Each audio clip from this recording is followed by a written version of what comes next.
लागतं आणि प्रॅक्टिस केल्याशिवाय कोणीही वरती जाऊ शकत नाही. नुसतं आला खेळला त्याला काय अर्थ नसतो.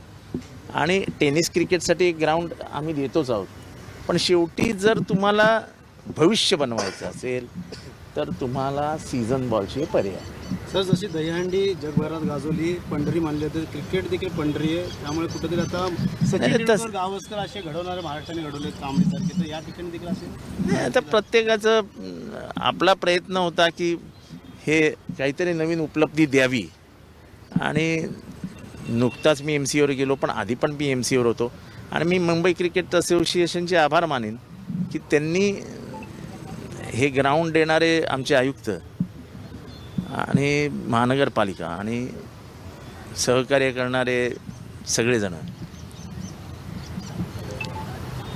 त्यांनी मिळून हे ग्राउंड दिलं. आणि MCAनी माती, गवत, रोलर ह्याची सगळी तयारी करून घेतली. जवळजवळ 6-1 महिने गेले हे तयार करण्यासाठी, कारण काय इथली माती बरोबर नव्हती, दगडं होती, ग्रास बरोबर नव्हता. ते सगळं करून घेतलं आणि आता मला वाटतं पुढच्या 8-10 दिवसात याचं उद्घाटन होणे. हे पोरांसाठी कुठल्याही जिल्ह्यातलं कोणीही इथे आलं तरी ट्रेनिंगसाठी उपलब्ध असेल. 5 एकर जागेसंदर्भातली देखील तुम्ही मागणी केली होती. 5 एकरची जागा उपलब्ध झाली आहे.